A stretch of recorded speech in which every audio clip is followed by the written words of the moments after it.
went to Chicago on Friday, and I went up to the northwest side of the city, and I met with a group called Communities United. It was a meeting I'm not going to soon forget. There were about 20 people in the room. Most of them were women with their children, and a couple of us politicians. And they talked about the fear that is running through their community with President Trump's threat of mass arrest and mass deportations. Each one of them had an important thing to say, but the one that stuck with me was a young lady who's, I'll just give her first name, Guadalupe was her first name. She is a high school student in that section of Chicago. And she started to read a little piece of paper that she had written down the feelings of her family about what was happening with the threats of these raids. You see, one of her parents is undocumented. She is a citizen of the United States, having been born here, but her mother's not so lucky. And Guadalupe said, "I'm tired of living in fear. I'm tired of being afraid that that next knock on the door means our family will be torn apart, that my mother, who's been here almost 20 years, will be forced to leave. She's never committed a crime. She's worked hard every single day for the family to bring a little money home, taking jobs that most of us don't want to take, being paid low wages in the hopes that her daughter, Guadalupe, and others would have a better life in the years ahead."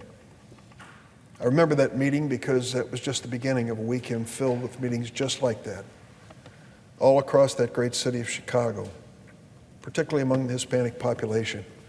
A genuine fear that ICE would start knocking on doors. People are being told their rights, their legal rights, if ICE comes to the door, and most of them are being told don't open the door unless there's a real search warrant from a real judge, not an ICE administrative warrant. These people, I'm sure, would find it hard to make that distinction, but it really is a question of whether or not they may be able to stay in the United States or cannot. Now, keep in mind that we're not talking about people who've been convicted of a serious crime. As far as I'm concerned, if you come to this country and you're undocumented and you commit a serious crime, you have forfeited your right to stay here. I'm not making any defense of those people. But they're a tiny, small percentage of those who are here undocumented. The vast majority came to this country and overstayed a visitor's visa, overstayed a work visa or a student visa, and started a life and started a family. These are the people that have become a major part of our economy.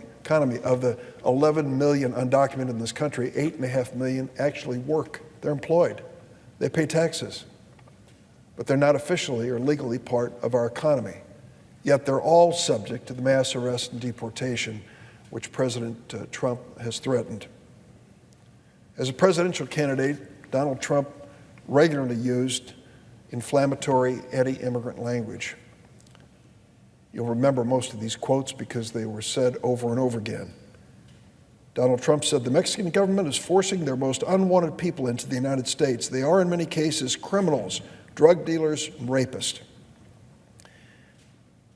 Donald Trump said a federal judge was biased against him because the judge was, quote, a Mexican. He called for, quote, total and complete shutdown of Muslims entering the United States.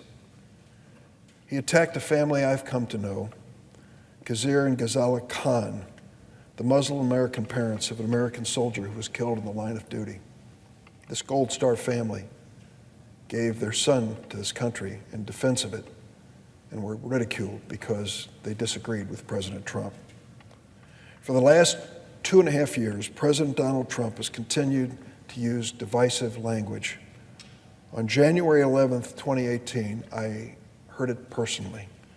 In a meeting in the Oval Office that I will never forget, the president used a crude term to refer to Haiti and African countries. This weekend, President Trump sunk to a new low. His tweets saying 4 Democratic congresswomen should, quote, go back to their countries were racist and reprehensible comments. Elected officials of both parties should condemn the president's statement. It is important to understand that the president's hateful language is also reflected in his policies. The Trump administration has shown unprecedented cruelty on the issue of immigration, especially to children and families. The Muslim travel ban created chaos at airports across the country, continues to separate thousands of American families. The cruel repeal of DACA threatens 800,000 young immigrants with deportation to countries they barely remember. The termination of temporary protected status puts more than 300,000 immigrants at risk of deportation to dangerous conditions. Imagine this for a moment. We have a travel advisory that says to American families, do not go to the country of Venezuela. It is too dangerous. But for those Venezuelans who are in the United States on temporary protected status, this president has said, we're returning you to Venezuela. Really? Too dangerous for Americans, but Venezuelans, we're going to force you to go back to the horrible situation in that country. The disastrous separation of thousands of families at the border has done permanent damage to these families and especially to their children. Under what was known as the zero tolerance policy, announced by then Attorney General Jeff Sessions, over 2,880 infants, toddlers, and children were separated from their families at the border. What was even worse, they were cast into this bureaucratic no man's land, and they couldn't be located to be reunited with their parents until a federal judge demanded it. And we still have some that have not been reunited with their parents over a year later.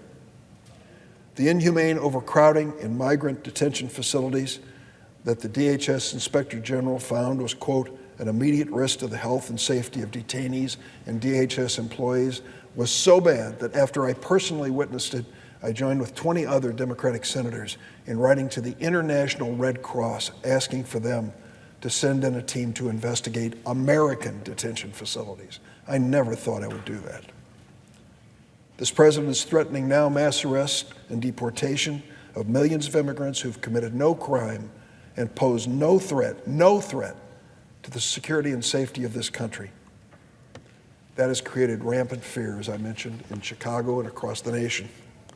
Now today, the Trump administration has put in place a new rule which will block nearly all asylum claims at the southern border from nationals of any country except Mexico, including families and children fleeing persecution. The UNHCR, the Refugee Agency for the United Nations, said this rule proposed by the Trump administration, quote, will endanger vulnerable people in need of international protection from violence or persecution. How did we reach this point?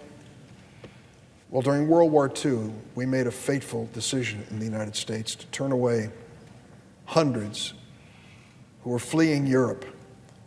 Many of them were people of the Jewish religion who believed the Holocaust, which Hitler had initiated, would eventually reach their families and take their lives. 700 or 800 of them were on a ship called the SS St. Louis, came to the United States and asked for refuge here, asylum here, to escape the Nazis. Sadly, our government turned them away. They went back to Europe. 200 died in the Holocaust. And after that horrible experience, we said we're going to do this differently from this point forward. Since World War II, the United States has led the world in accepting refugees and asylees. Other countries have done more than their part. Jordan, I think of immediately. But we have tried to be a leader among developed countries in accepting refugees and asylees, and we've done it. When you look at all of the Cubans who came to the United States to escape communism under Castro, we have 3 Cuban Americans serving in the United States Senate whose families were part of that exodus from the island of Cuba. We did the same thing with Jews who were facing persecution, in the Soviet Union.